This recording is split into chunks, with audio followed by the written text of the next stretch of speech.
La suprême préoccupation d'Élie, c'est l'honneur et le triomphe du nom de l'Éternel.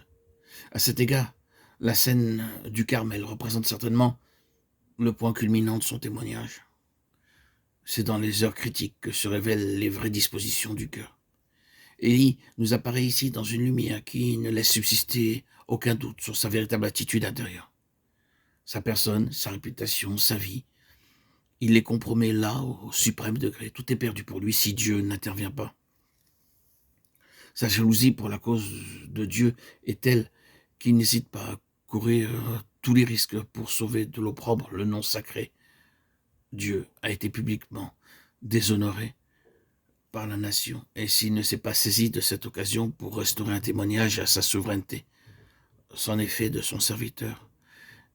Il n'aura plus qu'à disparaître. Ce qu'il a devant lui, humainement parlant, c'est la confusion et un éternel discrédit. Mais au fond de son cœur, il y a une tranquille assurance que Dieu ne peut pas ne pas intervenir et qu'il interviendra.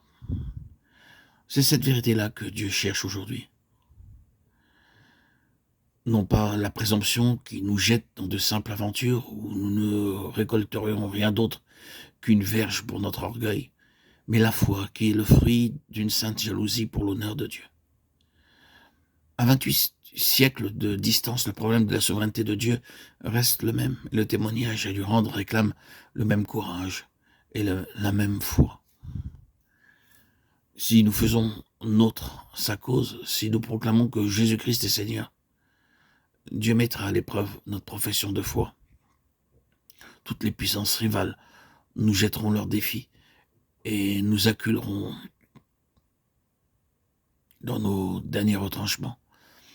Il ne restera plus alors qu'à accepter les risques suprêmes et à nous mettre comme Élie à la merci du dénouement. Le plus que nous puissions perdre, c'est notre vie. Le Seigneur n'en vaut-il pas la peine? Mais c'est cela justement le témoignage de Jésus. Pour moi, vivre, c'est Christ. Sera toujours l'argument suprême. Pour un tel instrument, il préférera toujours se solidariser avec son Seigneur, même au prix des expériences les plus douloureuses, plutôt que de lui rendre un témoignage précaire et malsonnant. Le plus qu'il risque est si peu de choses. Sa vraie vie est en Christ, et l'incompréhension de son entourage, l'opprobre des hommes, la mort même, ne saurait lui enlever son bien le plus précieux. En rétablissant l'autel qui avait été renversé, un Élie reconstitue du même coup le témoignage de la croix et rouvre aux autres le chemin de la victoire.